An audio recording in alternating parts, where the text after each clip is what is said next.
가야가 존재했던 시기에 한반도에는 삼국이 자리 잡고 있었다.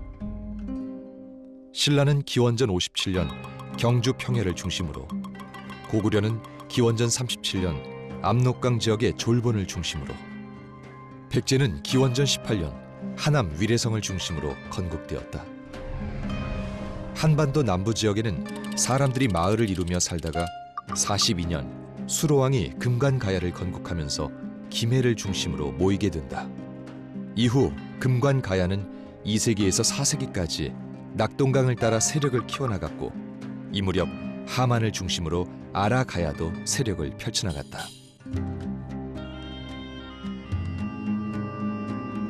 강과 바다는 새로운 세계로 나아가는 길이다. 그래서 바다를 지배하는 자가 세계를 지배한다고 말한다. 낙동강과 김해 바다를 끼고 있는 금관가야는 물길을 통해 선진 문명을 쉽게 받아들일 수 있었다.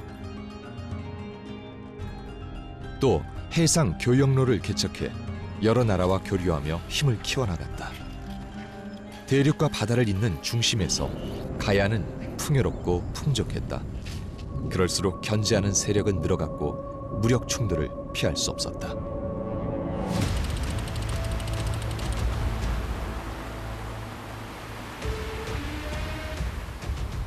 가야의 첫 번째 전쟁은 바다에서 시작된다. 낙동강 하류, 지금으로는 경상남도 남해안 일대에 있던 8개의 소국들이 힘을 합쳐 가야를 공격한 것이다.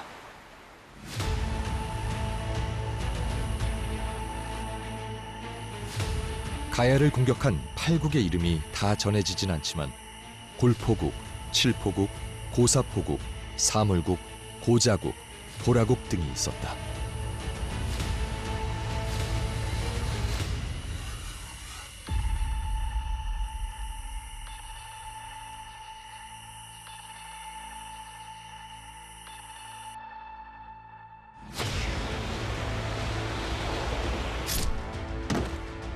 팔국이 공격한 대상이 금관가야라는 견해도 아라가야라는 견해도 있다. 분명한 것은 급부상한 신세력에 맞서 구세력이 일으킨 전쟁이라는 사실이다. 고대 한반도 남부에서 일어난 최초의 대규모 전쟁.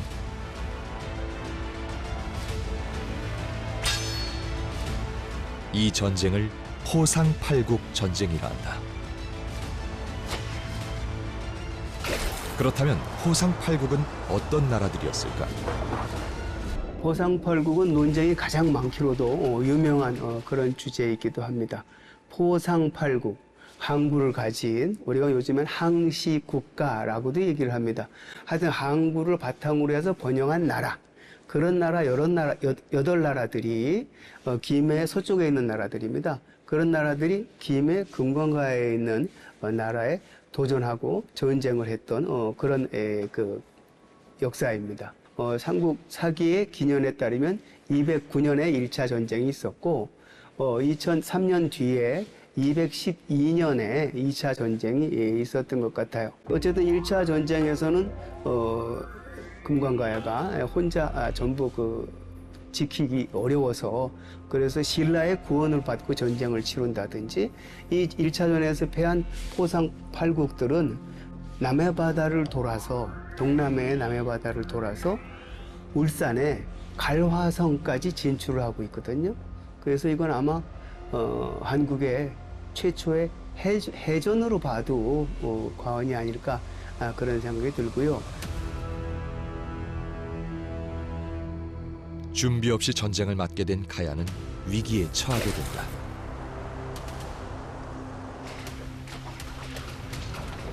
장군! 소국이라고는 하지만 너무 갑작스러운 공격인지라 더 이상은 버틸 수가 없습니다. 주변에 도움이라도 청하심이 어떠신지요? 삼국사기에 따르면 위험한 상황에 처하게 된 가야는 신라의 도움을 청한다.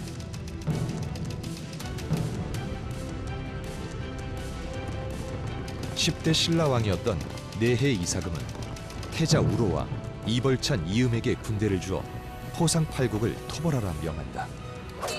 전쟁에 참여한 신라군은 포상팔국의 장군들을 죽이고 포로로 잡혀갔던 가야인 6천여 명을 집으로 돌려보내며 가야는 이 전쟁에서 승리하게 된다. 그렇다면 포상팔국은 왜 가야를 공격했던 것일까? 이 전쟁은 왜 일어났는가 하면 포상팔국들이 역시 해양 국가들이라서 남해안의 해상 교역권을 틀어쥐고 있었던 이 사물국, 사천, 그리고 고성의 고자국 이런 나라들이 가지고 있었던 해상 교역권을 1세기 이후가 되면 김해가 그걸 다시 독점하게 됩니다.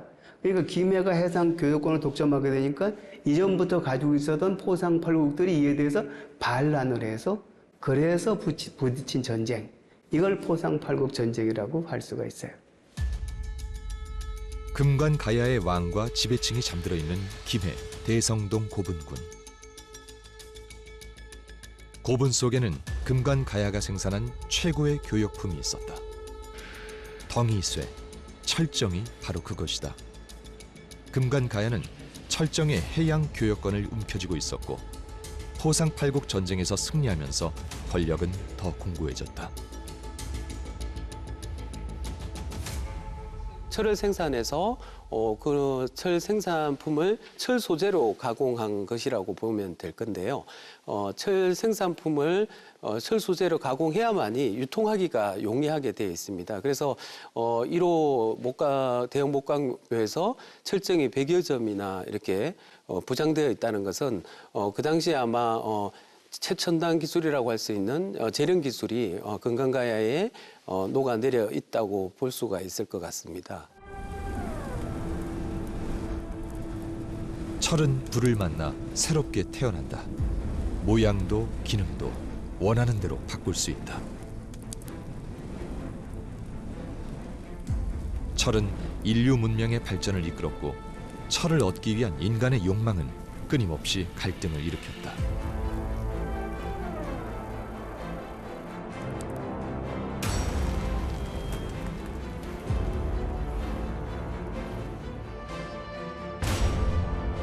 금관가야에는 철을 채집하고 재련하는 전문가 집단이 있었다. 그들의 힘과 기술로 가야는 철기 문화를 꽃피웠다. 철을 다루는 가야의 기술력은 시대를 앞선 것이었다. 현재 제철 제강 기술로 어떤 기준으로 봤을 때 처음에 이제 쉽게 이렇게 제가 접근을 했었어요. 그런데 막상 이제 하다 보니까 이게 강철과 연철을 만들어내는 기술들, 그것들이 아주 교묘하게 좀 그야말로 이 감탄할 정도의 기술이 숨겨져 있더라. 그게 뭐냐면은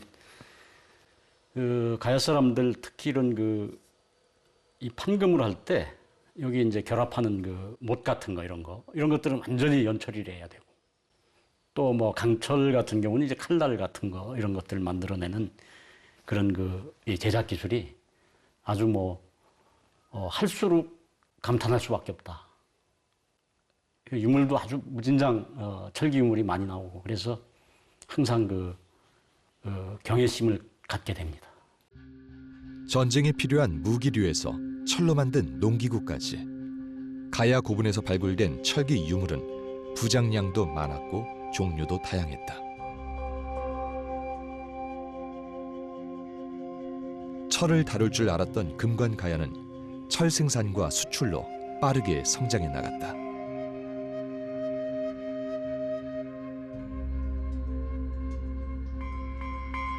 (3세기) 중후엽에 김해의 금관가야는 역시 소국에서 대국으로 점프하는 그런 실력을 보여주는 것 같다. 역시 그런 실력의 바탕에는 해상 교역과 그다음에 여기서 생산되는 철, 즉 해상 왕국과 철의 왕국의 그런 면모로서 대국으로 발전했던 것 같다. 역시 이런 것들이 대국으로 발전할 수 있는 기틀이 되었다라고 생각해야 될 것 같습니다. 낙동강 너머엔 바다가 있고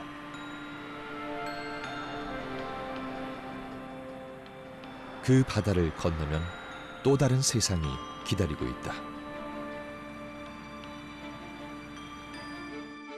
국립김해박물관에는 가야인들이 바다를 건넌 흔적이 남아있다.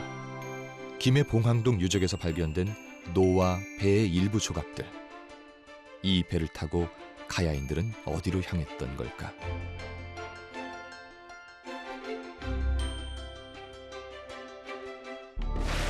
많은 양의 교역품을 멀리 빠르게 운반하기 위해선 배를 이용해야 했다.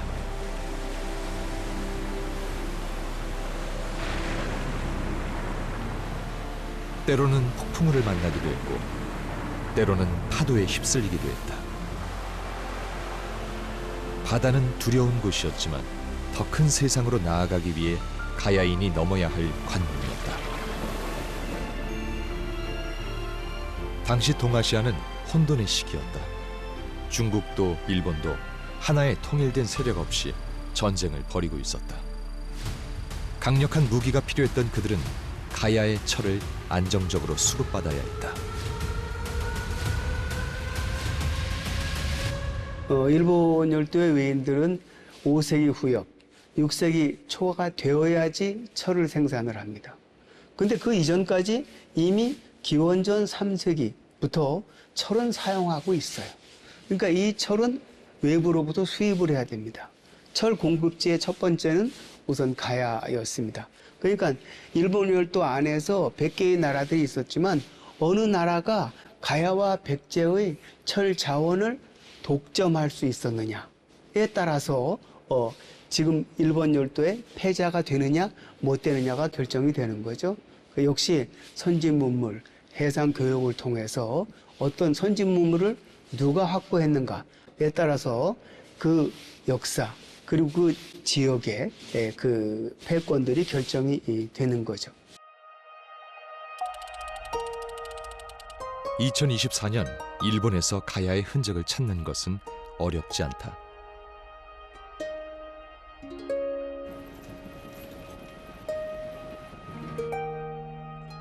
가야에 대해 오랜 시간 연구해온 고고학자 박천수 교수는 다양한 유물들을 통해 일본과 가야의 관계를 파헤쳐왔다.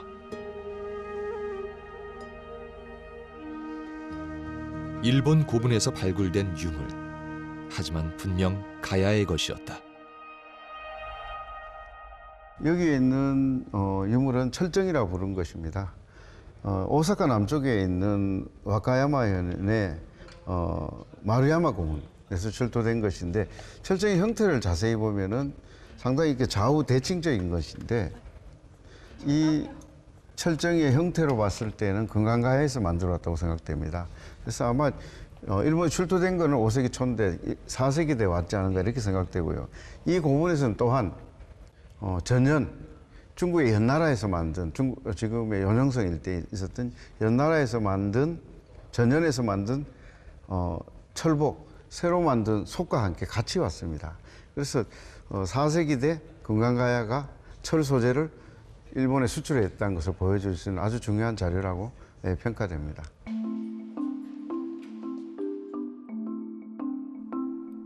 중국의 역사서 삼국지 위서 동이전에는 가야가 삼한, 동해, 일본, 낙랑과 대방해까지 철을 수출했다고 기록되어 있다.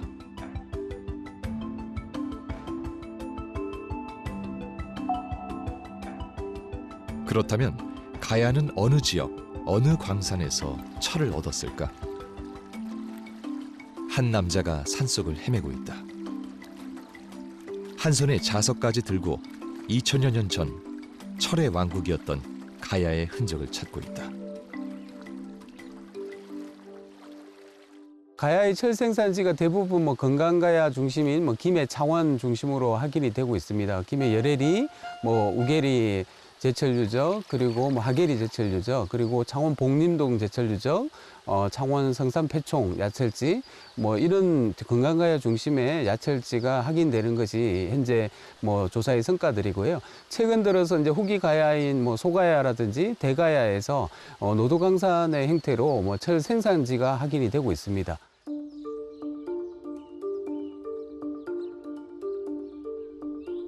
가야 시대에는 지하에 갱도를 파는 기술이 없었다. 지표면에 노출된 노두광산에서 철광석을 획득했을 것으로 추정된다.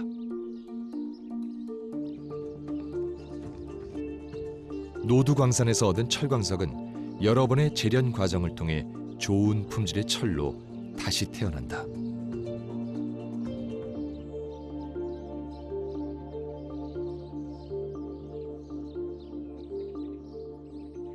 네, 여기는 고성 예성리 노두광산으로 추정되는 곳입니다. 실제 요 안반면이 철광석 자석 반응을 하고 있기 때문에 아마도 이 노두광산 철광석을 채취했던 곳으로 판단을 하고 있습니다. 실제 이 노두광산에서 이렇게 이제 지하수들이 흐르면 산화철이 벌겋게 이렇게 형태를 띠고 있습니다. 그 말은 이 안맥에 철광석이 포함되어 있다는 것을 알 수가 있습니다. 가야의 철 관련 유물은 많지만 지금까지 찾아낸 가야 권역 제철 유적은 7개소에 불과하다. 지금도 지표 조사를 통한 유적 발굴이 진행 중이다.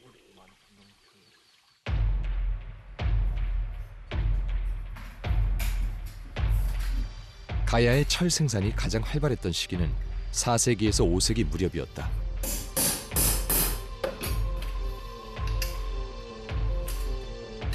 가야에는 철을 다루는 장인 집단이 있었고 그들은 권력자의 관리와 통제하에서 철 제품을 생산했다. 가야에서 철은 권력을 의미했다. 철은 가장 좋은 수출품이자 칼과 창 같은 무기였기 때문이다. 그렇게 만든 무기로 가야인은 스스로를 지켰고 때로는 적을 향해 칼을 겨누기도 했다.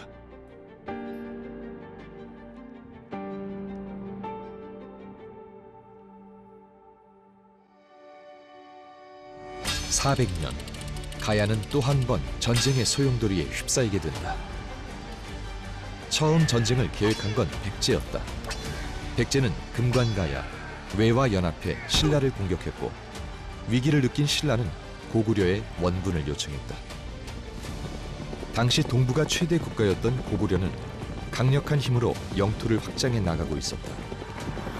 신라의 요청을 받은 고구려는 최강의 군대를 이끌고 남으로 향했다. 그 중심에는 고구려의 19번째 왕 광개토 대왕이 있었다. 하늘의 신이여, 땅의 신이시여, 이 땅에 살아있는 모든 생명체이시여, 나 담덕이 고한다. 내가 선 곳이 곧 나의 땅이며 내 시선이 머무는 곳이 곧 고구려의 영토이다. 시작이 있으되 끝이 없고 나아감이 있으되 물러섬이 없다. 우리는 그렇게 앞으로 진격할 것이다. 동아시아 최대 정복자였던 광개토 대왕은 영토 확장을 위해 끊임없이 전쟁을 치렀다. 서안평과 요동의 철을 바탕으로 남진을 시작했고 신라와 오랜 숙적 관계였던 백제에게 칼을 겨누었다. 가야까지 참여하게 된 이 전쟁의 역사는 광개토 대왕비에 기록되어 있다. 400년, 고구려의 왕이 보병과 기병 5만을 보내어 신라를 구원하게 됐다는 내용이다. 고구려의 남정에 맞서 백제는 외 금관가야와 연합했고 고구려는 신라를 돕겠다는 명분 아래 실상 자신들의 영토 확장에 힘을 쏟고 있었다.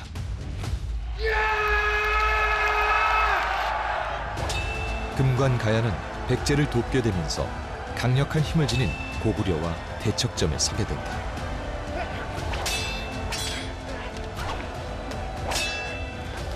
그대들은 어찌하여 이 승산 없는 싸움에 참여하게 되었는가? 백제의 꿰매에 넘어간 것인가? 아니면 진정 어리석은 것인가? 결국 초라한 최후를 맞이하게 된다는 것을 모르고 있었단 말인가? 고구려의 군사가 강하다는 것을 부인할 생각은 없네. 허나 우리는 우리의 뜻을 지켜 싸울 뿐. 군사의 수에서나 무기에서나 전쟁에 단련된 고구려의 기세를 따라갈 수 없었다. 결국 백제와 외, 금관가야 연합군은 전쟁에서 패하고 만다.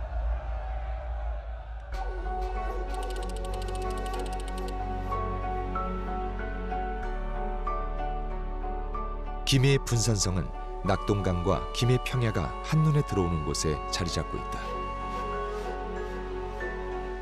분산성이 언제 들어섰는지 정확한 연원은 알 수 없다.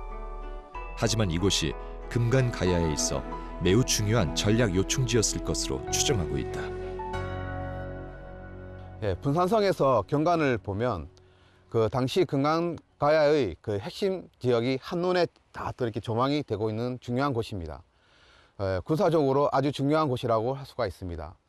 금강가야의 본성이 그 김해 봉황토성인 것을 감안하면 지금 이 그 분산성은 금강가야의 핵심 세력이 그 전투, 전쟁 등의 특수한 목적을 두고 사용했던 중요한 군사시설임을 알 수가 있습니다. 이곳에서 가야인들은 고구려군과 결투를 벌였을까? 강력한 무기로 무장한 그들 앞에서 힘없이 쓰러져야 했던 가야인들은 어떤 심정이었을까?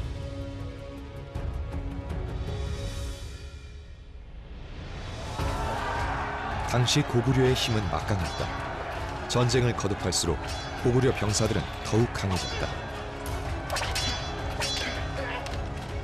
고구려 안악 삼업은 대행렬도. 벽화 속 고구려군의 모습만 봐도 강력한 군대임을 알 수 있다. 고구려의 주력 부대인 계마무사는 갑옷으로 중무장했고 말에 마갑까지 입혀 철저히 보호하고 있다. 고구려와 가야의 전쟁은 시작부터 승패가 정해진 싸움이었는지도 모른다. 아니야, 이건 꽃이 아니야. 이게 진정한 꽃이다. 예수를 넘다. 우하연. 예, 당시 고구려와 금강가의 무기 체계를 비교하면 고구려는 그 중장 기병으로 활성화된 그 특수부대가 활성화되어 있고 금강가야 같은 경우는 방어와 치안력을 위한 무기 체계가 발달하였습니다. 따라서 그 공성전에서는 고구려가 많은 경험이 있고 그 주력 그 부대가 활성화되어 있기 때문에 고구려와 그 금강가의 전투에서 고구려가 더욱 유리할 수밖에 없었던 상황이었습니다. 고대 국가로 성장하기 위해 전쟁이 빈번한 시기였다. 우수한 무기를 확보하는 건 생존과 직결된 문제였다. 자네, 그거 보았나? 무엇을 말인가? 그 고구려 군사의 찰가 말이지. 나도 그 이야기는 들었네. 우리가 가지고 있던 판극과는 많이 다르다지. 그렇더군. 우리도 찰갑을 만들어야겠네. 혹여나 발생할 수 있는 전쟁 때문에 우리 군사들을 지켜줄 갑옷을 만들어야겠네.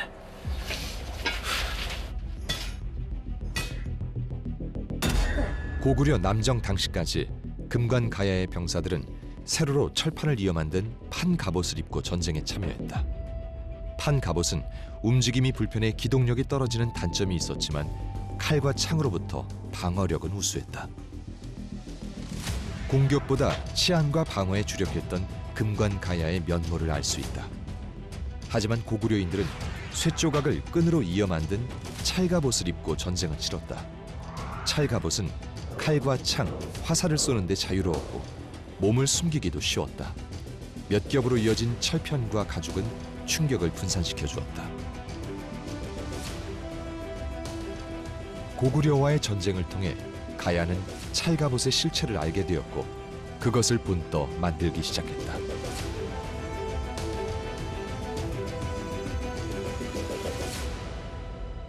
고구려 남정 전까지 가야 고분에서 발견된 갑옷은 판갑옷뿐이었지만 고구려와의 전쟁 후 가야 고분에서는 판갑옷과 찰갑옷이 함께 발견되었다.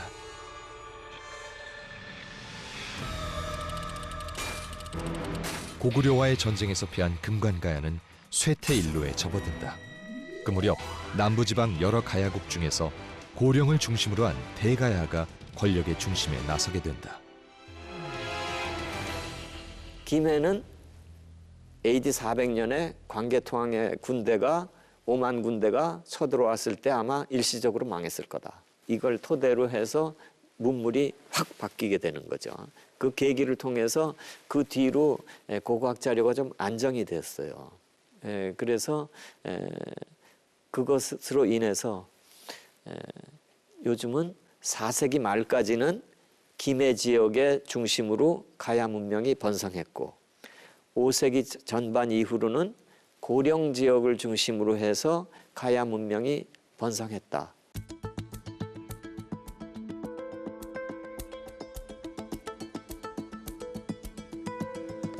제 뒤로 보이는 곳은 대가야 왕들이 묻혀있는 고령 지산동 고분군의 모습입니다.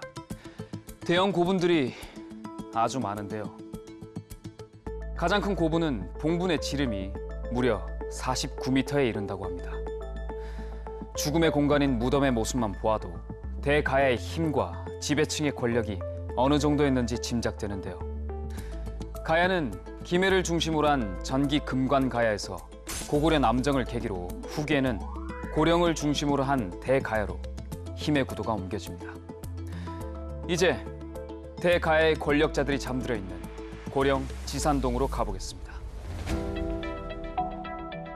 주산 능선을 따라 대가야 왕과 지배층의 무덤인 고분 700여 기가 늘어서 있다.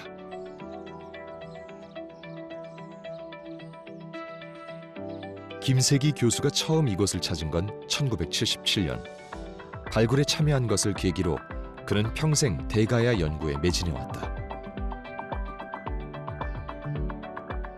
1500여 년 전 가야 사람들이 남겨놓은 유산들, 그 속에서 가야의 비밀스런 역사가 하나씩 베일을 벗었다.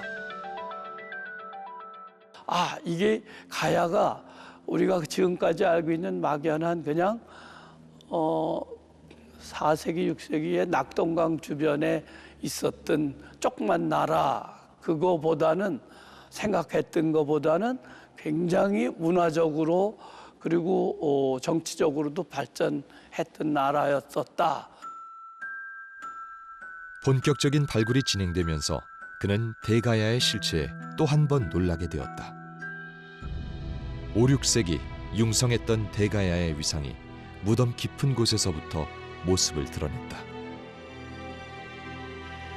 왕과 지배층의 무덤인 고분은 권력의 공간이었다. 죽음 이후의 세상을 위해 다양한 물건들이 부장되어 있었다. 가야 연맹의 동질성과 대가야만의 차별성을 담고 있는 가야 토기부터 금관과 금장신구에 이르기까지 부장품도 다양했다. 5세기 말 전기 가야의 중심이었던 금관 가야는 고구려와의 전쟁 이후 쇠퇴해 부산 복천동으로 이동해 명맥을 이어갔고, 하만에는 아라가야, 고성에는 소가야, 창녕에는 비화가야가 세력을 키워나갔다. 합천 쌍책 지역과 남원 운봉 지역에도 가야라는 이름 아래 각각의 정치체가 존재했다. 그 속에서 대가야는 고령을 중심으로 북부 지역까지 통합해 세력을 넓혀나갔다. 가야라는 이름 아래 많은 정치 집단이 따로 또 같이 존재했다. 힘의 균형을 유지하며 수평적 관계를 이어나갔다.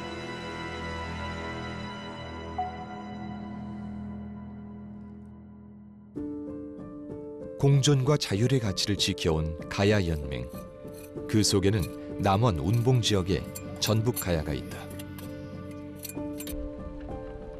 가야와 백제의 접경 지역인 이곳은 오랫동안 백제의 고분군으로 알려져 왔다.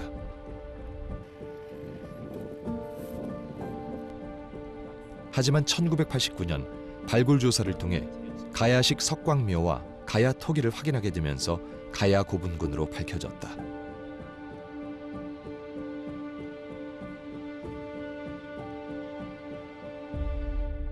현재까지 전북 동부를 대상으로 이루어진 고고학적인 조사 성과에 의하면 가야의 고총이 약 400여 개가 남아 있고, 아직은 발굴 조사가 미진하지만 가야의 고총에서 당대 최고의 유물로 평가받고 있는 유세품과 유신제 유물이 다량으로 출토가 되었고, 이러한 고고학적인 연구 성과를 정리해 봤을 때 전북 동부에는 가야의 정치체가 있는 걸로 그렇게 밝혀지고 있습니다. 지리산을 넘고 소백산맥을 넘어 이곳까지 가야의 영향력이 미쳤던 것이다. 백두대간을 중심으로 동쪽의 운봉고원과 서쪽의 장수군 주변까지 가야의 영역으로 보고 있다. 그렇다면 가야 고분과 백제 고분의 차이점은 무엇일까? 백제 고분은 낮은 들판에 위치하고 있는 반면 두랑리 고분을 포함한 가야 고분은 대부분 높은 산과 구릉에 위치하고 있다. 그렇다면 가야의 영역은 어디부터 어디까지였을까? 지금까지 가야의 연명체 국가는 지리산과 낙동강 사이 주로 경상남도, 경상북도 일부에만 존재한 것으로 알았습니다. 그런데 지리산 서쪽에 있는 전라북도 동부 지방도 가야 문화가 새로이 밝혀지게 되었습니다. 소위 말하는 무덤이 형식으로서는 길다란 세장방형 수열식 석광묘가 있고 그 안에서 전형적인 가야 토기들이 나오게 됩니다. 물론 가야와 똑같은 것이 아니고요. 가야 문화를 받아들여서 자기화된, 그러니까 전라북도의 가야에 맞는 방식으로 개선하는 방식으로 이루어지게 되었습니다. 그래서 이 지역에서 그전에는 백제 문화라고만 했는데 이제 새로이 가야 문화가 밝혀지면서 이 지역을 가야의 정치체의 중요한 하나의 정치체로 이해하게 되었습니다. 북쪽에는 가야산, 남쪽에는 남해, 동쪽은 낙동강과 서쪽은 지리산을 경계로 한다고 기록되어 있다. 하지만 신라가 경주를 중심으로 성장하면서 내륙에 있던 가야는 신라의 위세에 가로막혀 교역을 하지 못하게 되면서 내륙의 전북 지역 가야를 통해 백제와 교류한 흔적이 남아있다.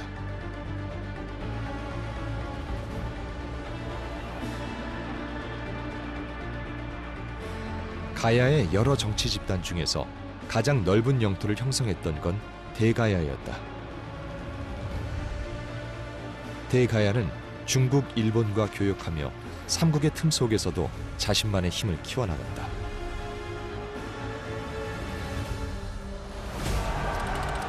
땅에서 바다에서 권력을 지켰던 대가야는 554년 또 한 번 전쟁에 휩싸이게 된다.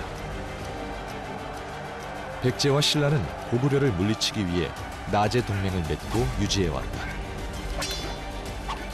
하지만 신라가 백제 영토에 대한 야욕을 드러내면서 동맹은 깨어졌고 전쟁으로 이어졌다. 뜻을 모아 고구려를 물리치자며 우리 백제와 손을 잡은 것도 신라 그대들의 계략이었던 것인가? 남의 것을 탐하는 것이 정녕 신라가 말하는 의리란 말이오. 권력은 쟁취하려고 열망하는 자의 것. 전쟁에 나선 장수가 영토를 탐하는 것을 죄라 물을 것이오. 본디 자신의 것이라 말하지만 그것이 누구의 것이란 말이오.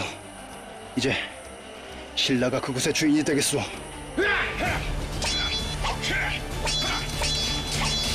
나제 동맹을 신라가 깬 거예요. 신라가 약속을 어겼죠. 그래서 이 백제에서는 그 신라를 응징해야 된다는 여론이 아주 들끓었어요.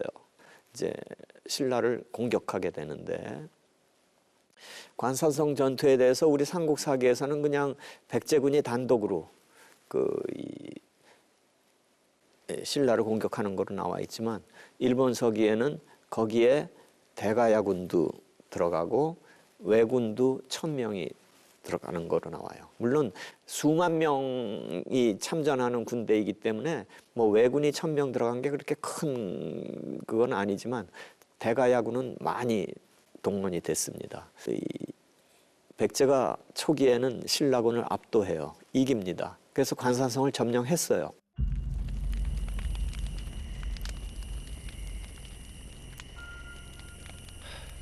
고래 싸움에 새우등 터진다고 백제와 신라의 전투 사이에 우리가 껴서 이게 무슨 고생이냐, 안 그러냐?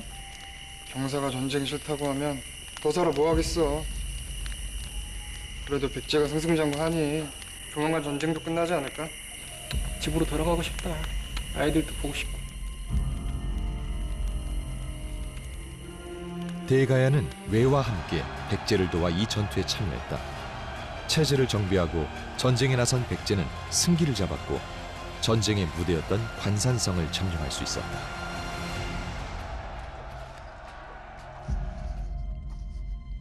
지금까지 모두가 잘 싸웠다. 너희들의 용맹한 모습을 모두가 기억할 것이다. 만 백성들이 기억할 것이며 산과 하늘이 기억할 것이다. 이 가야가 우리를 영원토록 기억할 것이다. 하지만 전쟁의 승패는 쉽게 예측할 수 없었다.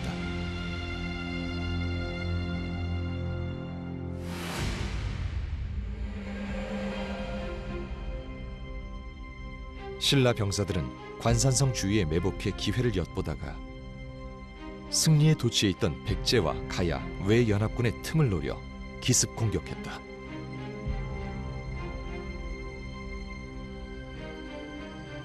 관산성을 공격하라! 백제를 공격하라! 적이다! 공격하라! 신라군을 이끄는 이는 멸망한 금관가야의 후손 김무력 장군이었다. 금관가야 멸망 후 신라에 귀화한 그는 백제군 3만 명을 전멸시키며 혁혁한 공을 세웠다. 그의 칼에 베인 이들 중엔 대가야 병사들도 많았다. 백제 성왕은 전쟁에 참여한 아들 위덕왕을 응원하기 위해 관산성에 왔다가 이곳에서 죽음을 맞게 된다. 팽팽했던 백제와 신라의 균형은 무너졌고 백제군의 몰락은 곧 대가야군의 몰락을 의미했다. 관산성 전투에서 2만 9천 명이 죽었다고 그러는데 백제 쪽에서 실제로는 백제군은 한 1만 명, 나머지 1만 9천 명 정도가 대가야군에서 그 인명 피해를 입었다고 보기 때문에 그 당시 국력이 약했던 대가야로 봐서는 그 군대가 그 관산성 전투가 사실은 굉장히 큰 아마 손실이었다. 이렇게 보고 결국 대가야의 멸망으로까지 연결되는 그러한 전쟁이었다고 보겠습니다. 대가야를 파멸로 몰고 간 관산성 전투. 하지만 관산성이 어디였는지 정확한 기록은 남아있지 않다. 정선생, 여기가 뭐 관산성으로 추정되는 그런 곳이죠? 예, 여기는 관산성으로 좀 추정이 되고 있네. 네. 또 독전지라고 여겨지는 네. 서산성이라고 현재 불리는. 아, 그래요? 여기 토기가 많이 있네요? 예, 여기 성 외에서 네. 성 내에서 썼을 그런 토기나 뭐 기와 조선시대 자기까지 다 많이 흘러내려온 모습을 보여주고 있습니다. 아, 그렇군요. 예. 아마 이런 것들이 성 안에서 사용되었다라고 하는 건 여기에 많은 아마 병사들이 주둔했을 가능성이 있고 그 주둔하고 있는 아마 병사들을 위한 아마 곡물을 담거나 아마 식용할 수 있는 물을 아마 담지 않았을까. 관산성으로 추정되는 이곳 서산성은 청주를 통해 한강으로 이어지고 상주를 통해 낙동강을 타고 경주로 이어지는 길목에 있다.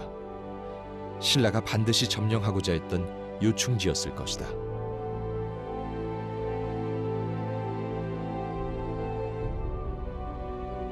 자, 여기 보니까 돌이 이렇게 흩어져 있는 곳이고 양쪽보다 이렇게 높은 이렇게 구렁을 이루고 있는데 아마 이분이 성벽인가 봅니다, 그죠? 예, 여기 서산성에 저희가 북벽으로 지금 우리가 있는 이곳을 관산성으로 일반적으로 추정을 하고 있습니다. 현재 이 산성의 이름은 서산성으로 지금 불리고 있죠.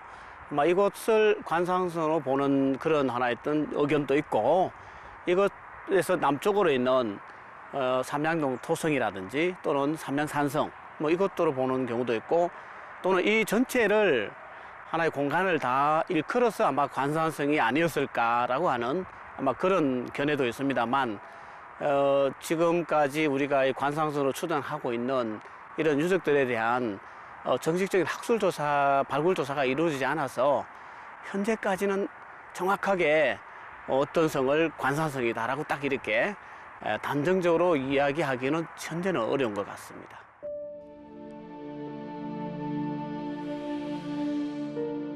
관산성 전투는 백제와 신라의 대립을 넘어 동아시아 전체의 구도를 뒤흔든 사건이었다. 신라가 한반도 남부의 주도권을 차지하면서 통일의 발판을 마련한 것이다.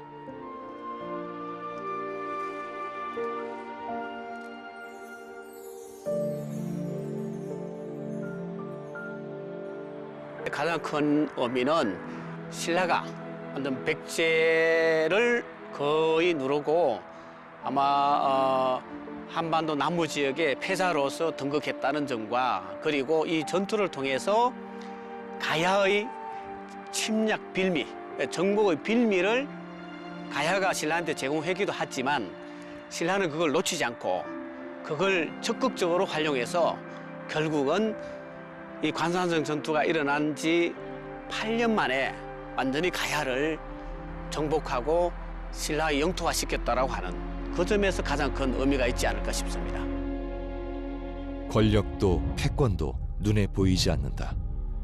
하지만 보이지 않는 힘에 의해 500여 년간 존재했던 한 나라가 무너져 내렸다.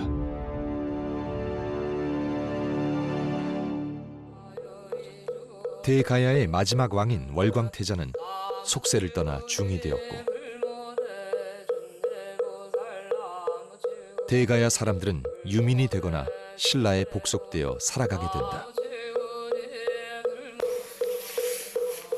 562년 대가야는 이 땅에서 사라졌다.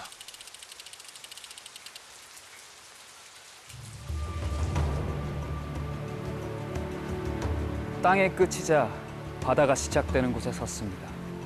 그 옛날 가야인들도 이곳에 서서 저처럼 먼 바다를 바라보았을 것입니다. 1세기부터 6세기까지 이 땅에 살았던 가야인들은 자신들이 만든 철과 토기를 들고 미지의 항로를 개척해 새로운 세계로 나아갔습니다. 때론 전쟁의 소용돌이 속에서 두려움에 휩싸이기도 했지만 그들만의 색채로 가야 문명을 꽃피웠고 그 역사의 흔적이 지금 우리 앞에 남아 있습니다. 우리가 잊혀진 가야를 다시 기억해야 하는 이유입니다.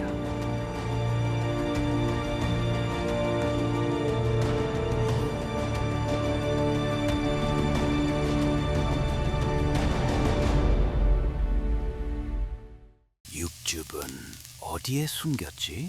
밖으로 셀 틈 없는 진한 고백, Fine Red. 죽음의 공간은 어둡다. 왕의 무덤이라 해도 예외는 아니다. 무덤 속에 들어온 이유는 단 하나. 가야의 역사를 찾기 위해서다. 지금 현재 저희가 있는 곳은 이제 창녕 개성고분군입니다. 2019년도에 사적으로 지정이 됐고요. 창녕 북부 지역에 이제 세계유산으로 지정된 창녕 교동소면동이 있다면 남부 쪽에는 현재 저희가 있는 창녕 개성고분군이 있다고 할 수 있겠습니다. 창녕 개성고분군 같은 경우에는 이제 291기의 고분이 조성되어 있는 대규모의 고분군이고 비화가야의 처음을 알릴 수 있는 아주 중요한 고분군이라고 할 수 있습니다. 무덤은 죽음을 바라보는 그 시대 사람들의 생각이 반영되어 있다. 고분을 만드는 방식이나 매장하는 방법, 고분에서 나온 인골과 유물들까지 고분에 관한 모든 것은 가야인의 삶을 말해준다.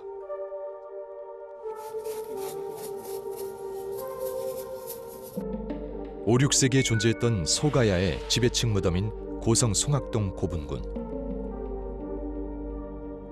발굴이 진행 중인 14호분은 동서 길이가 무려 53m에 달하는 가야 권역 최대 규모의 고분이다. 발굴과 함께 갑옷과 투구, 대도, 철모 등의 철기류와 다량의 토기가 출토됐다. 전형적인 5세기 중기부의 소가야 유괴고배가 확인이 되었고 그것과 함께 외계 판갑이 출토됨으로 인해서 정확한 시기를 알 수 있는 자료가 확보되었다. 그것에 큰 의미를 두고 싶습니다. 고분뿐 아니라 궁성지와 산성, 성곽과 생활지까지 가야사 복원을 위한 발굴은 각지에서 진행 중이다.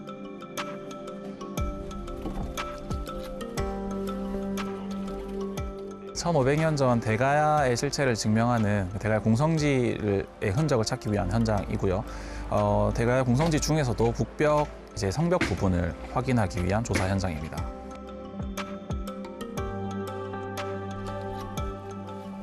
이곳 어디에 대가야 왕의 흔적이 남아 있을까? 가야시대 조개 무덤이 발견되었던 김해 봉황리에서도 발굴 작업이 한창이다. 이곳은 평범한 가야인들이 살던 생활터전이었다. 흙더미 속에서 찾은 건 가야인이 사용하던 생활톡이다. 깨진 토기 조각을 맞추어 가듯 발굴을 통해 가야사의 조각들을 맞춰가고 있다. 발굴 작업은 뜨거운 태양 아래 몇 달씩 흙을 파가며 진행되는 고된 과정이다.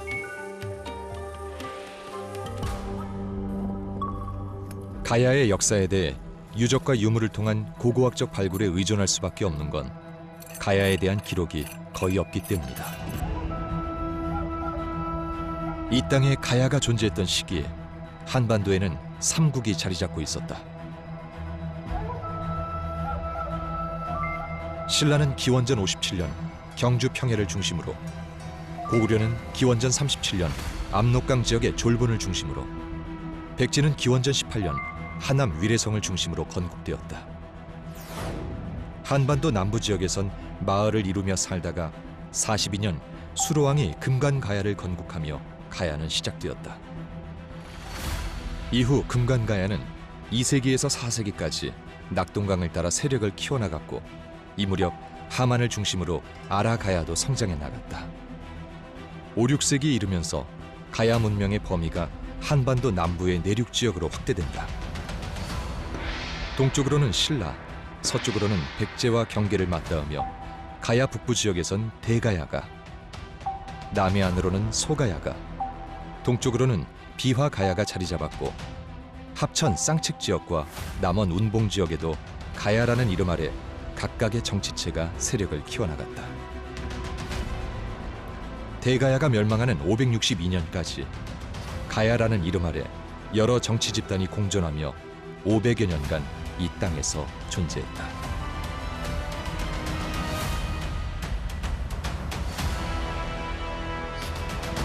지금까지 우리 역사는, 특히 고대 역사는 고구려 백제 신라의 중앙 집권화된 국가를 중심으로 이루어졌습니다. 그 국가들은 강한, 크고 강함을 지향한 20세기에 맞는 고대 국가였습니다. 가야는 그에 비해서 작은 나라 여러 개가 평소에는 흩어져서 독자적인 국가를 유지하다가 특별한 경우에 중앙으로 모여서 하나의 국가를 구성하고는 연명체 국가였습니다. 그래서 그 연명체 국가를 지금까지는 중앙 집권화되기 이전 단계의 좀 후진적인 국가로 봤습니다만은, 최근의 연구 성과에 의하면 작은 국가가 모여서 더 큰 힘을 발휘하는 고대 국가의 한 형태로서 중앙 집권화된 삼국과 어깨를 견주는 국가 형태로서 주목받고 있습니다. 가야는 스스로 기록을 남기지 않았다. 삼국 중심의 틀에서 가야를 단편적으로 끼워 넣은 삼국사기나 설화와 고사로 윤색된 삼국유사에 가야에 대한 기록이 남아있을 뿐이다.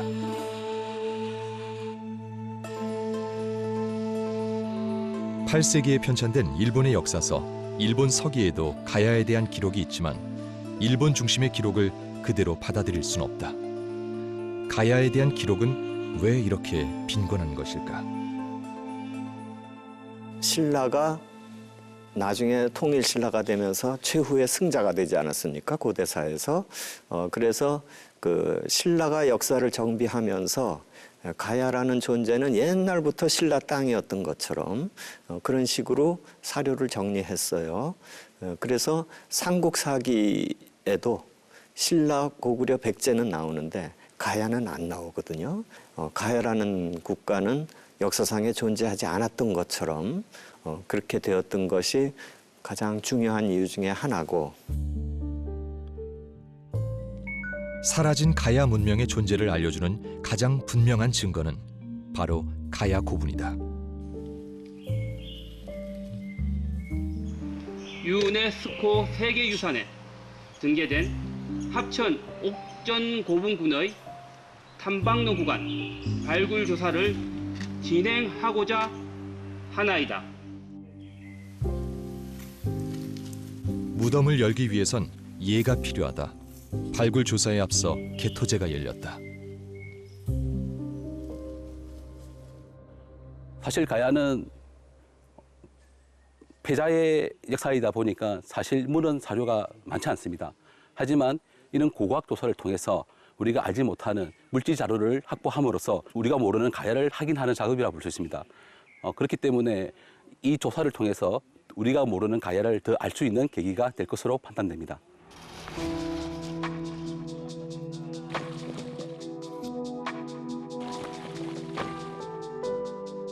가야의 왕과 권력층의 무덤인 가야 고분은 1500여 년의 세월을 건너와 가야의 500여 년 역사를 담고 있다. 그렇다면 고분이라는 타임캡슐 속에서 우리는 무엇을 눈여겨봐야 할까?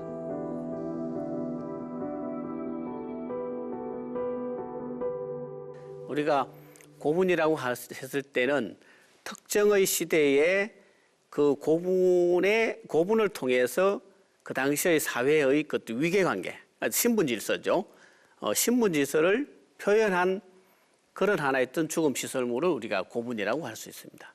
그런 고분에는 특히 그 고분 중에서도 당시의 최고 지배층이 묻혀 있는 하는 무덤들에서는 무덤의 만들어지는 입지라고 얘기를 할 수 있는데 아주 모든 사람들의 눈에 잘 시각적으로 드러나는 그런 능성 정상부에 만든다든지 또는 무덤의 그 봉분 규모를 굉장히 크고 높게 만들어서 과시성을 아주 강조한다든지 하는 그런 것들. 그 당시에 가장 선진의 토목 건축 기술을 적용해서 만든다든지.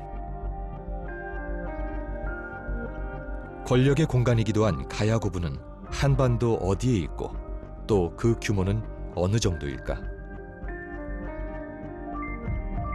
세계유산에 등재된 7곳의 가야 고분군을 포함해 가야 고분이 발견된 장소는 780여 곳. 발굴 조사 중이거나 아직 정비되지 않은 고분까지 합치면 가야 고분은 수천 기에 이른다. 죽음 후에도 모든 것을 발 아래에 두고 싶었던 걸까? 지산동 고분군은 해발 30m에서 300m까지 높은 산 능선을 따라 수백 기의 고분들이 늘어서 있다. 지난 50여 년간 이 길을 수백 번도 넘게 오르내렸다는 김세기 교수. 평생 가야 고분군을 연구하며 고고학자로 살았지만 이곳을 찾았던 그날의 기억은 지금도 생생하다.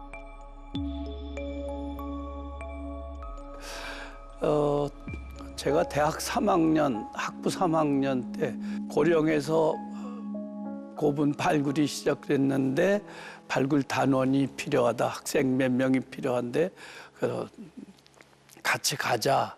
그래서 그 발굴에 참가하게 됐습니다. 그게 1977년 12월 3일이었어요. 가야는 그때까지도 잘 일반인들에게는 알려지지도 않았고 그냥 방치되고 있는 상태였기 때문에 잘 이렇게 복원을 해서 그래도 그것도 정비를 해야 되겠다고 생각을 했었어요. 1977년 겨울 대학생이었던 그는 처음 고령 땅을 밟았다. 현장에 지은 막사에서 추위를 견뎌가며 한 달여간 발굴에 참여했다. 당시 지산동 고분군 44호부는 경북대학교가, 45호부는 계명대학교가 맡아 발굴을 진행했다. 교수의 지휘 아래 조심스럽게 땅을 파나갔고 고분 속에서 무언가 발견될 때마다 설렘과 긴장이 교차했다.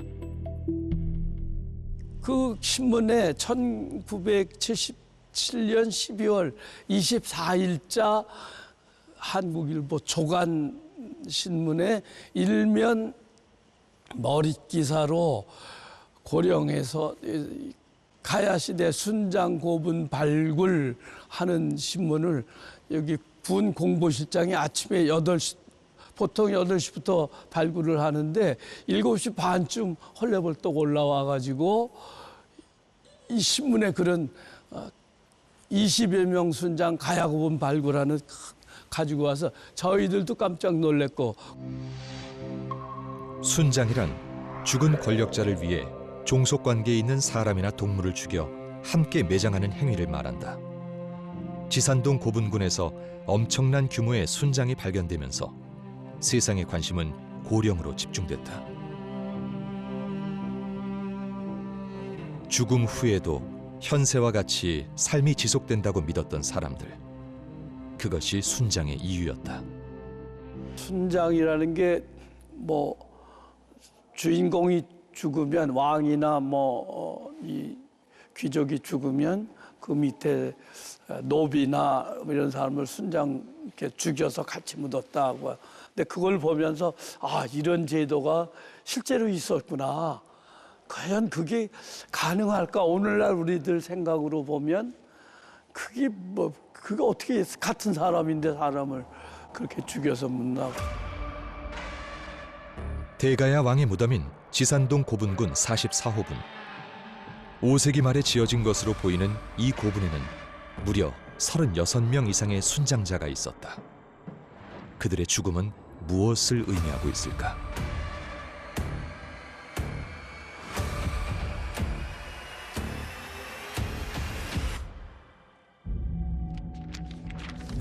왕들의 상여는 능선 위로 올라갔다. 늙어서 죽은 왕들의 장례 행렬은 길고도 느렸다. 비빈과 소생들, 시녀와 몸종들이 상여에 연결된 흰 무명끈을 붙잡고 울면서 비틀거렸다. 바람에 쓸려오는 울음소리는 멀거나 가까웠다. 울음은 물결처럼 일렁이면서 산으로 올라갔다. 김훈 작가의 소설 현의 노래 중 일부를 읽어드렸는데요. 이 소설은 가야의 장례의식인 순장의 모습을 그리고 있습니다. 절대 권력자가 세상을 떠날 때 그가 거느리던 사람들을 함께 매장하는 것을 순장이라 하는데요. 누군가의 생명을 결정하는 권력이 정당화되는 사회, 그것이 가야의 모습입니다. 그렇다면 무덤의 주인은 어떤 사람이었고 또 그 무덤에 함께 묻힌 사람들은 누구였을까요? 다시 가야 고분 속으로 들어가 봐야겠습니다.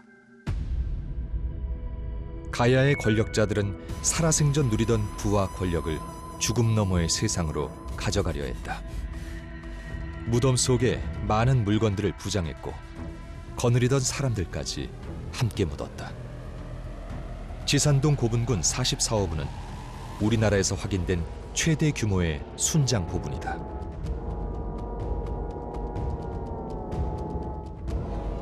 무덤 주인인 왕을 중심으로 왕을 호위하던 장군과 무사, 비첩과 시녀, 창고지기와 의복 및 음식 담당자, 물품 관리인과 마부, 농부까지 순장되었다. 그들은 생전에 각자 맡은 역할을 그대로 부여받으며 순장됐다.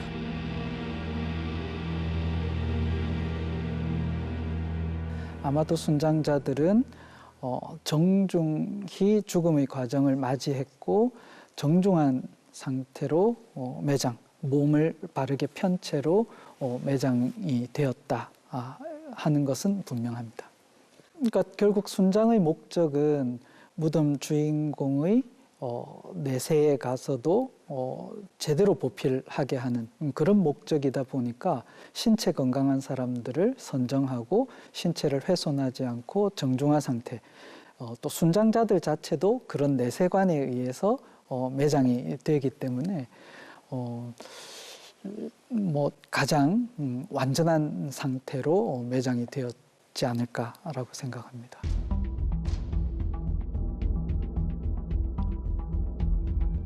고분 속엔 1500여 년의 시간을 건너온 인골도 있었다. 발굴된 인골은 무덤 주인인 경우도 순장자인 경우도 있었다. 인골을 통해 그들이 살았던 시간을 추적해온 김재현 교수. 그는 가야인의 인골 분석을 통해 가야의 비밀을 하나씩 풀어왔다. 인골 연구는 과학에 근거한 고고학이다. 성별과 연령, 신장과 체격, 식생활 습관이나 병력, 혈액형 같은 인골 자체의 정보를 통해 가야의 시대상을 파악할 수 있다. 또 인골이 어떤 모습으로 발굴되느냐, 어떤 유물과 함께 나오느냐를 통해 새로운 사실들을 밝혀내기도 한다. 여기 있는 이 인골은 바로 대성동 57호분에서 나온 인골입니다. 대성동 고분군에서 인골이 관심을 받게 되는 큰 첫 번째 계기를 제공했던 주인공들이죠. 이 인골들은 처음에 전체 하나의 목각 속에서 세 개체가 이렇게 나란히 누워 있는 것이 발견되었습니다. 대성동 고분군 57호분에는 금관가야 왕으로 추정되는 무덤의 주인공과 순장자 3명이 매장되어 있었다. 남성의 전유물로 여겨지던 전투용 투구와 창, 칼이 함께 출토됐지만 순장자들은 남성이 아닌 출산까지 한 여성들이었다. 나름대로는 오랜 세월을 가지면서 우리에게 뭔가 이야기해주고 싶어서 또 그런 것을 말하고 싶어서 오히려 우리에게 나타났다. 저는 항상 그런 마음으로 대하고 있습니다. 그러나 거기에 함께 묻혀졌던 사람들은 또 반드시 그렇지 않은 사람들이죠. 그래서 거기에서 나온 사람들을 통해서 옛날 사람들이 어떠한 출산의 고통들을 가졌고 또 옛날의 사람들이 어떤 병을 앓으면서 고생을 했는가 이런 것들을 알 수 있는 하나하나가 다 중요한 가운데서 오히려 그런 의미에서 봐도 대성동 고분이라든가 예안리 고분은 기존에 있었던 우리가 유물 중심의 고고학에서 좀 눈을 돌려서 인골이 참 고고학적으로도 중요하다. 우리에게 말해주는 이야기가 너무나 많다.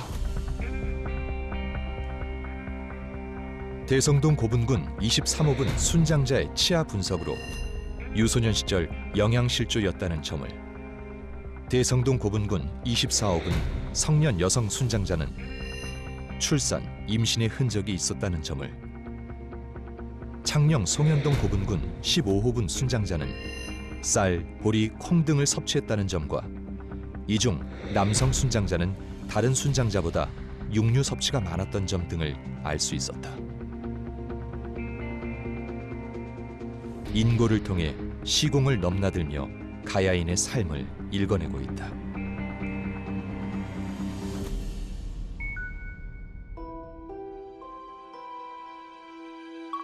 하만 마리산의 아침이 밝았다. 말이란 우두머리란 의미. 이 우두머리 산에는 아라가야의 왕들이 묻혀 있다. 가야의 고분과 순장에 대해 연구해온 김수환 위원이 마리산 고분군을 찾았다. 이곳 하만을 중심으로 성장한 아라가야는 가야 전후기에 걸쳐 가장 오래 존재하며 그들만의 독특한 문화를 꽃피웠다. 각각 정치 집단은 달랐지만 가야인들은 고분을 권력 상징의 기념물로 여겼다. 그래서 가야라는 이름 아래 매장 풍습을 공유했고 독특한 장례 문화도 발전시켰다. 특히 무덤 양식인 묘제는 가야의 문화적 정체성을 그대로 보여주고 있다. 가야의 무덤 양식은 시간의 흐름에 따라 변화했다. 그중 4세기에 등장한 가야식 석광묘가 가야의 대표적인 무덤 양식이다. 땅에 구덩이를 파고 돌을 이용해 사방에 벽을 쌓은 다음 목관을 넣고 상부에 뚜껑돌을 설치하는 형식이다. 특히 가야식 석광묘는 길이와 너비의 비율이 4:1 이상으로 길고 폭이 좁은 형태의 주각을 기본으로 두고 공간 구성과 배치는 각 가야의 특성을 반영하고 있다. 3세기 말에 시작된 가야의 순장 풍속도 6세기 중엽 이후엔 한반도에서 자취를 감춘다. 다음 세상이 있을 거란 그들의 믿음에 균열이 생긴 것일까? 가야는 실제로 문헌 기록에 나오지는 않지만 순장이라고 하는 매장 풍습이 굉장히 성행을 했었고 이것은 금강가야, 대가야, 아라가야 등 전체 가야 지역에 다 확인이 되고 있습니다. 하지만 이 순장이 성행하고 난 이후에 어떻게 소멸되어 갔는지, 어떻게 사라져 갔는지에 대해서는 사실은 자료를 추적하기가 조금 어려운 측면이 있습니다. 우리나라 최초의 순장 기록인 삼국지 위서 동의전에 따르면 부여에서는 사람을 죽여 순장을 하는데 많을 때는 100명이나 된다고 기록하고 있다. 이후 삼국사기에는 신라에서는 국왕이 죽으면 남녀 각 5명씩 순장하던 것을 지증왕 3년 서기 502년 3월부터 금지한다는 기록이 남아있다. 대체로 순장이라고 하는 것들이 종교가 들어오면서 내세간의 어떤 관념이 바뀌면서 사라져가는 형태들인데, 아마도 아라가야에서도 그 불교라든지 아니면 어떤 철학적인 사후 세계관이 변화하면서 순장의 규모가 축소되어 갔음을 알 수가 있습니다. 순장 규모가 4명에서 2명으로 또는 2명에서 1명으로 줄어드는 이런 과정을 거쳐서 아라가야는 멸망 직전에는 순장이 사회 자체 내에서 중단되었던 걸로 보입니다. 종교를 받아들이고 순장에 대해 반성하게 되면서 가야인들의 삶에서 순장 제도는 사라져갔다. 마리산 고분군은 순장의 소멸 과정을 잘 보여주고 있다.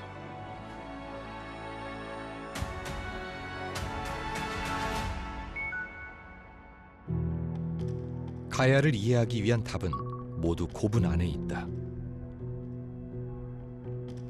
하나씩 답을 찾아가는 과정 속에 인간이 쳐놓은 걸림돌도 있다. 최영준 학예사는 그 실체를 마주할 때마다 안타까운 심정이다.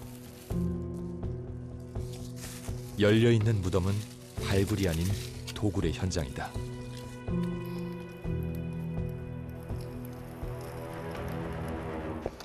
여기는 이제 교동과 송현동 고분군 중 이제 정비가 되지 않은 구역 중 한 곳인데, 이 고분군은 아직까지 이제 정비가 되지 않은 채로 도굴의 피해를 그대로 입었던 모습을 보여주고 있습니다. 사실 유물의 위치는 그 자리에 있어야만이 그 가치를 발하게 됩니다. 저희가 이 도굴궁에서 나온 유물들은 이제 어딘가에는 있겠지만 이 유물들이 어디에서 나온 것인지 사실 알 수가 없지 않습니까? 그렇기 때문에 이 유물이 아무리 좋은 거라도 이 본래의 자리에서 나오지 않은 것들은 그 가치를 잃어버리기 때문에 이런 도굴의 현장을 볼 때마다 참 마음이 아프고 그렇습니다. 발굴이 진행 중인 창녕 개성 고분군. 비화가의 역사가 간직된 이곳도 도굴로 큰 피해를 입었다. 누군가 계획적으로 고분을 팠고 그곳에서 무언가를 가지고 사라졌다. 우리는 그곳에 있던 유물의 의미를 밝힐 기회를 잃고 말았다. 유물은 하나도 없고 이 호미 한 자루만 있었는데, 요거는 이제 뭐 삼국시대 호미는 아니고 도구를 낼 때 만들어 썼던 그 도구로 지금 현재는 이제 그렇게 확인이 됩니다. 맞습니다. 그래서 여기서 유물이 한 점도 안 나왔습니다. 네, 유물 한 점도 안 나오고 다 도굴 해서 가져가고. 가야 고분 발굴이 본격화된 것은 일제강점기였다. 도굴 역시 이 시기를 기점으로 자행되었다.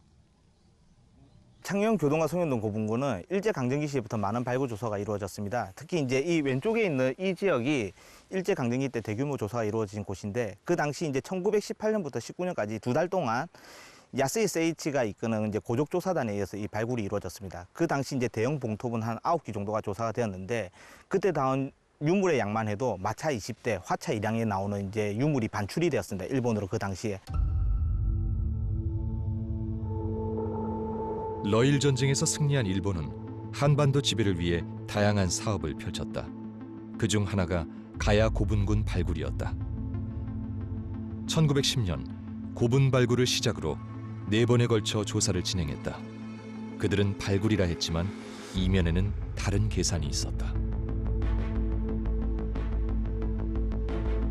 4세기 중엽, 일본 야마토 조정이 한반도 남부의 임나 지역에 진출해 200여 년간 통치했다고 주장하는 임나 일본 부설.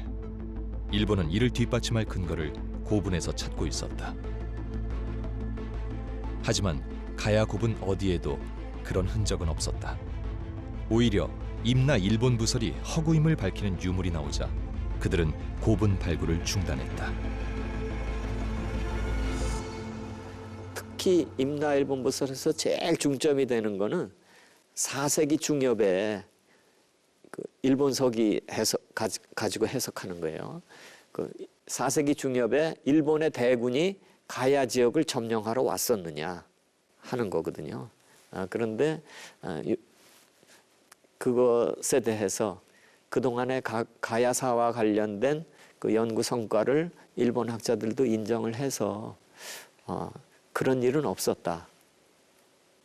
그렇다면 그 부분은 뭔가 잘못된 거다 하는 것을 인정하게 되어서 일본 학자들도 동의를 했고 그 결과 그 이후로 2010년도 이후로는 일본의 역사 교과서에서 임나 일본부설과 관련된 이슈는 없어졌다.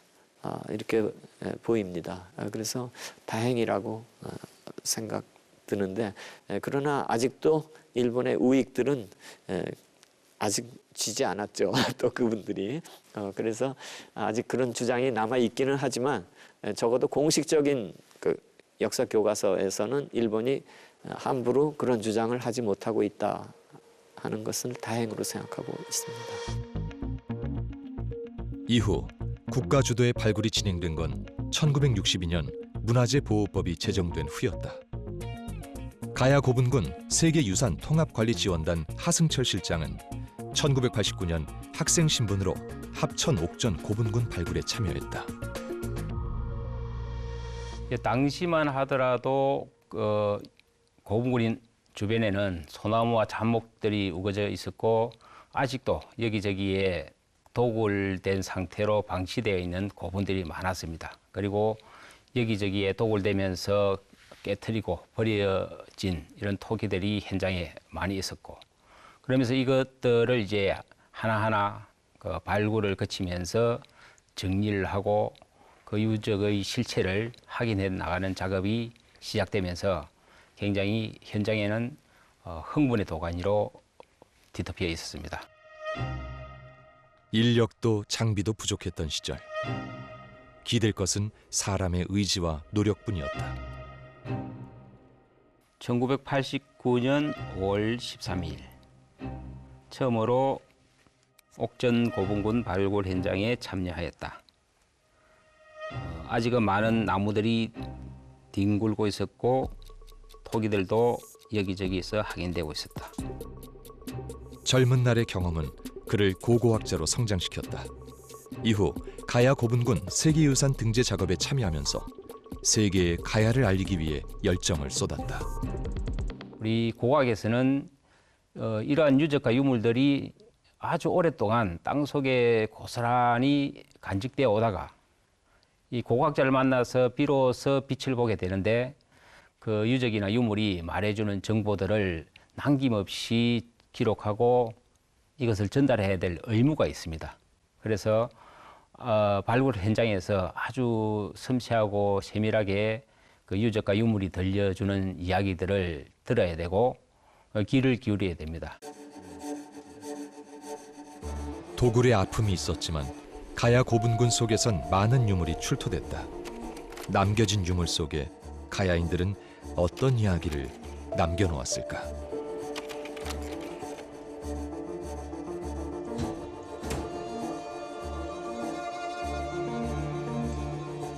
가야인들이 죽음 넘어 세상까지 가져가려 했던 것들은 1500여 년 동안 무덤 속을 지켰다.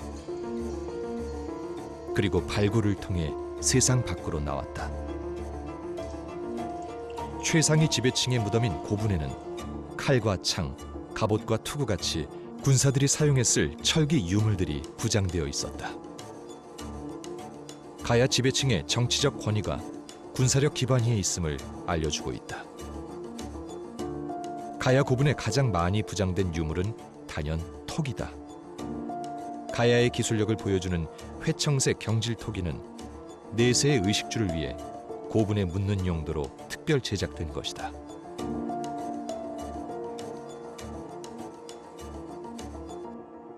무덤의 그 주인공의 신분을 보여주는 그런 위세품이라든지 또 다양한 물품들을 저장하기 위한 저장 용기라든지 이런 다양한 유물들이 들어가는데 뭐 그런 것들을 통해서 가야 시대의 어떤 사람들의 삶과 또 문화들을 우리가 알 수가 있고 특히 그 부장품들 중에는 외부로부터 들여온 그런 교역품들이 있습니다. 뭐 이걸 통해서 또 무덤 주인공이 대외적으로 어떠한 신분에 있었고 또 대외 국가들과 어떻게 관계했는지를 우리가 알 수 있는 것이죠. 왕의 무덤임을 증명하는 금관이 출토되기도 했고 철의 왕국을 드러내는 철기 제품들도 다수 발굴되었다. 중국이나 일본, 서역과 교류한 교역품들도 고분에서 출토됐다. 옥전 고분군에서 출토된 로만 글라스는 5세기 로마 시대에 제작된 것으로 가야의 활발한 국제 교류를 확인할 수 있다.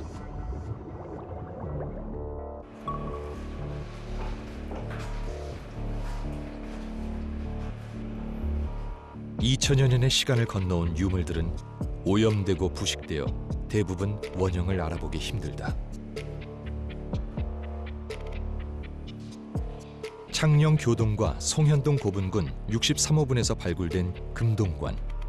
발굴과 동시에 보존과 복원을 위한 작업이 이어졌다. 정확한 원형을 찾아야 유물이 담고 있는 의미도 찾을 수 있다. 복원 과정은 먼저 이물질을 제거하고 형태를 유지시키는 작업이 이어진다. 그들의 손끝에서 과학의 힘으로 가야의 역사가 복원되어 가고 있다.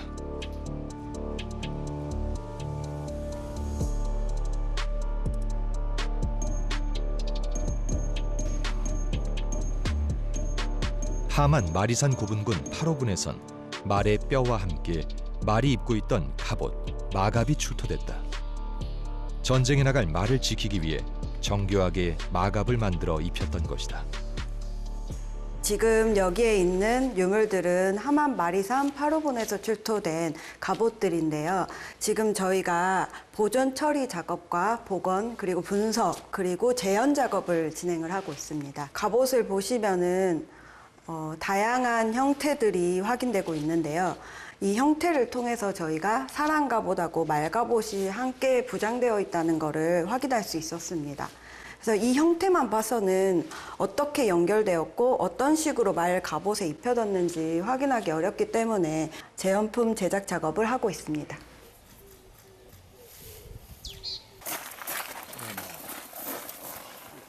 먼저 출토된 마갑의 형태를 그대로 살려 종이로 마갑을 재단해 만들었다.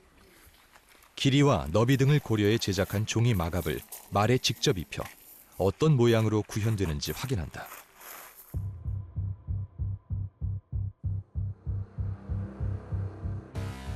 이후 종이 마갑의 형태를 바탕으로 실제 마갑을 만들어 나갔다.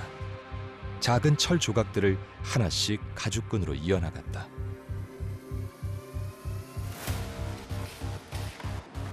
고분에서 나온 흔적을 토대로 마갑을 제작한 지 6개월. 가야인들처럼 일일이 수작업으로 만들어낸 마갑이 완성됐다.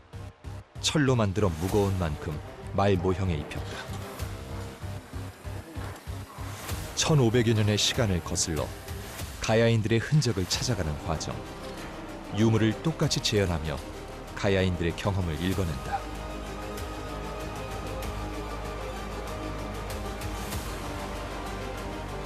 마갑을 입힌 말을 타고 장수는 전장으로 향했을까? 그 전쟁에서 그들은 승리했을까?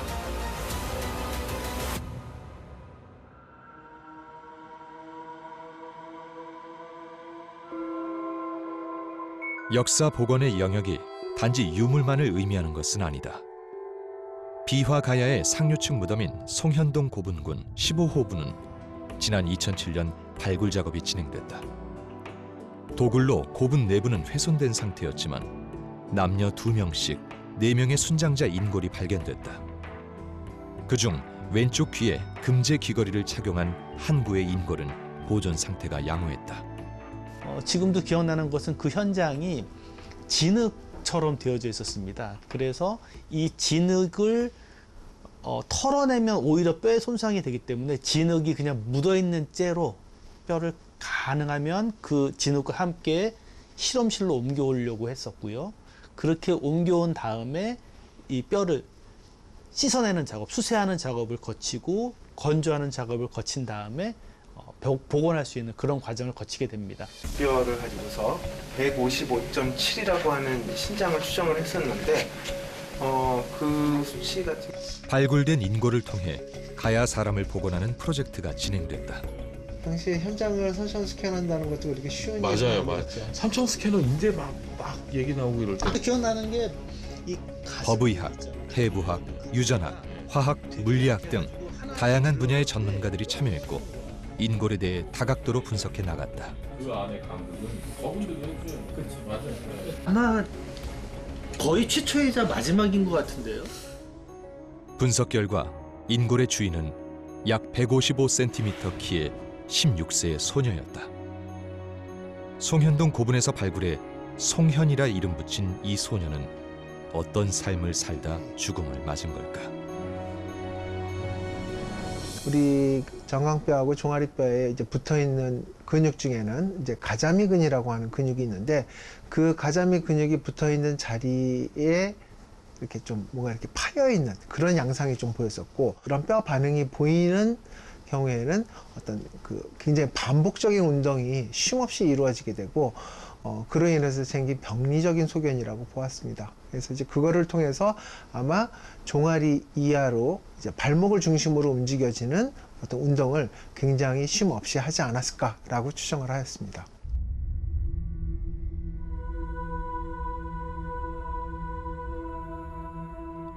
반복적인 노동을 한 것으로 보아 송현이는 무덤 주인의 시녀로 추정됐다. 복원 과정을 통해 얼굴뼈에 근육을 입히고 예상되는 두께의 피부를 얹었다. 목이 길고 몸은 마른 상태로 치아의 각도까지 확인해가며 소녀의 모습을 채워나갔다. 이렇게 해서 16세 가야 소녀 송현이의 모습이 공개되었다. 인고를 통한 과학적 접근으로 가야인을 복원해낸 최초의 사례였다.